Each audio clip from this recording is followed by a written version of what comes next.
नमस्कार, गणादेश लाइव के खास प्रोग्राम चुनावी चाल में एक बार फिर आपका स्वागत है। आज हम चर्चा करेंगे सीमांचल में दौड़ रहे एक घोड़े की। आखिर किसका है यह घोड़ा और इसने क्यों उड़ा दी है एनडीए और महागठबंधन नेताओं की नींद। तो विस्तार से चलते हैं और इस पर चर्चा करते हैं।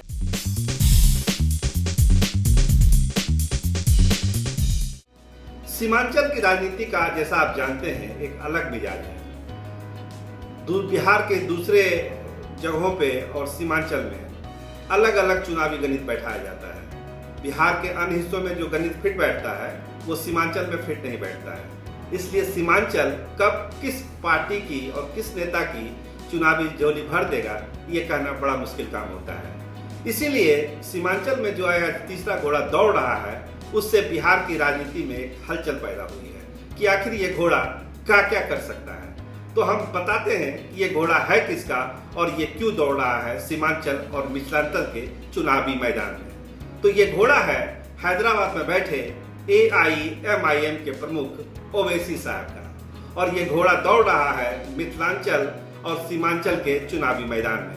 और ये घोड़ा इतनी तेजी से दौड़ रहा है कि इसको देखकर दूसरे नेताओं और दलों की सांसें अब धीरे धीरे थमने लगी है कि अगर समय रहते इस घोड़े को नहीं रोका गया तो ये दूसरे दलों के चुनावी संभावनाओं पर काफी बुरा असर डाल सकता है। असल में ये कोई नई शुरुआत नहीं हुई है। सीमांचल के मैदान में ओवैसी साहब ने 2015 में ही अपने घोड़े को उतारा था, लेकिन अफसोस कि 2015 में उन्हें कोई चुनावी सफलता नहीं मिली। उन्होंने 6 उम्मीदवारों को उतारा था और ये सभी 6 के 6 उम्मीदवार चुनाव हार गए, लेकिन उसकी एक कसक ओवैसी साहब के दिल में रह गई।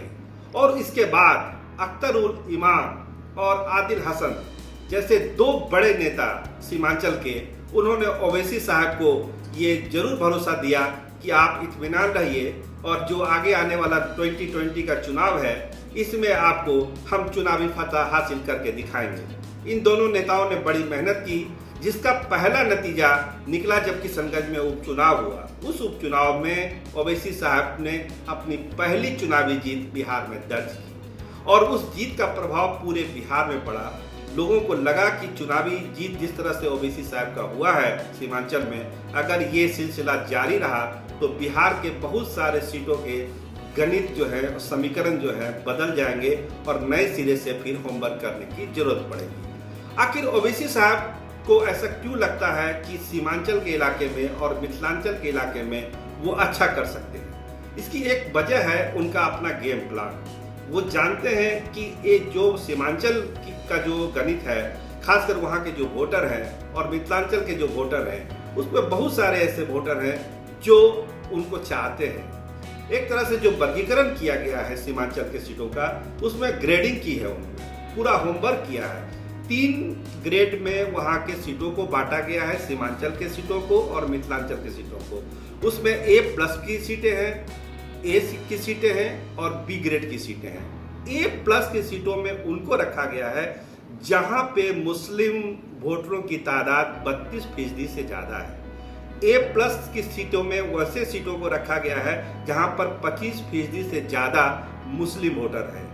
B ग्रेड में वैसे सीटों को रखा गया है जहां पे 20% से ज्यादा मुस्लिम वोटर हैं। तो सवाल उठता है कि क्या केवल मुस्लिम वोटर के भरोसे ही ओवैसी साहब चल रहे हैं? नहीं, बिल्कुल ऐसा नहीं है। उनके प्रदेश अध्यक्ष इमाम साहब कहते हैं कि हम तो सभी जातियों के लिए, सभी धर्मों के लिए खुले हुए हैं। कोई जरूरत नहीं है कि हम केवल मुसलमानों को ही लेकर चले।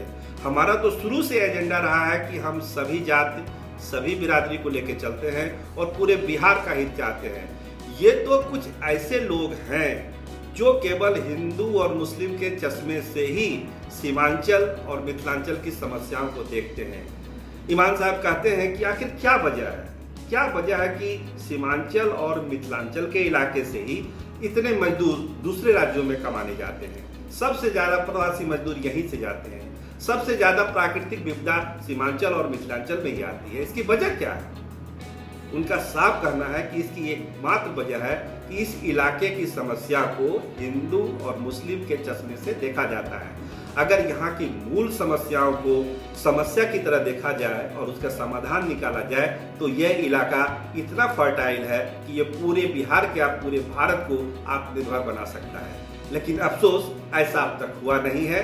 लेकिन AIMIM इसकी पूरी कोशिश करेगा कि जो सीमांचल और मिथिलांचल के कोर इशू हैं, जो मूल समस्या है, जो खास प्रॉब्लम है, उसको लेकर हम लोग चलेंगे और एक समृद्ध बिहार बनाने की कोशिश करेंगे। देखिए, बिहार में इलेक्शन नज़दीक है और इसलिए पूरी हलचल सी इस वक्त सियासी हलचल उठ चुकी है और MIM की इकाई बिहार ने फैसला किया है कि हम इस वक्त पूरे बिहार में इलेक्शन लड़ेंगे। हमने अपनी मरकजी क़यादत से मशवरा कर लिया है। इस वक्त हमने बिहार के 22 अजला के लिए 32 नशिस्तों का हमने ऐलान किया है। अनकरीब हम अपनी दूसरी लिस्ट जारी करेंगे। इस वक्त बिहार में जो इलेक्शन हो रहा है और होने के लिए जो हालात बन रहे हैं और जिसमें चर्चा है वो 15 साल बनाम 15 साल। बिहार की जो इक़्तिदार की पार्टी है 15 साल की मुद्दत पूरी कर चुकी है। जो हिज़्ब इख्तलाफ में हैं उन लोगों के 15 साल के ज़माने उनको याद हैं।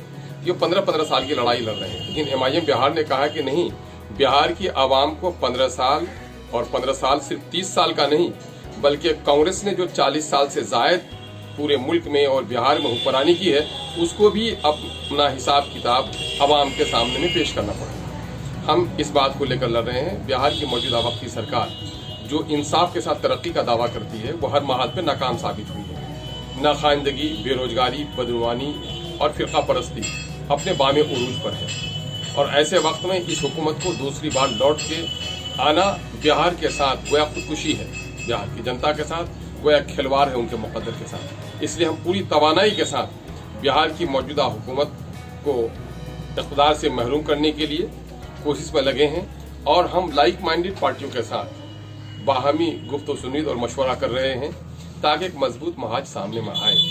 कई पार्टियों से हमारे राब्ते हैं और अनकरीब हम उसका ऐलान भी करेंगे। लेकिन इस वक्त हमारी जहाँ जहाँ तंजीमी साख मजबूत है वहाँ के ताल्लुक से हमने अपनी लिस्ट जारी की है। हमने सीमांचल के इलाकों का दौरा किया तो हमने देखा कि अख्तर उल ईमान साहब जो दावा कर रहे हैं उसमें बहुत हद तक सच्चाई भी है। उनका अपना जो नेटवर्क सीमांचल और मिथिलांचल में फैला है हाल के दिनों में वो काबिल तारीफ है। काफ़ी मेहनत हुई है और दूसरे दलों को भी इसी मेहनत के साथ सीमांचल और मिथिलांचल के चुनावी मैदान में आना पड़ेगा। अगर वो इस मेहनत से नहीं आते हैं और जल्दी नहीं आते हैं तो ओवैसी साहब का घोड़ा लगता है इस चुनाव में काफ़ी आगे निकल जाएगा और उसको रोकना काफ़ी मुश्किल हो जाएगा। कैमरा पर्सन कशिश के साथ मैं सरोज सिंह। नमस्कार, कनाडिस लाइव के लिए।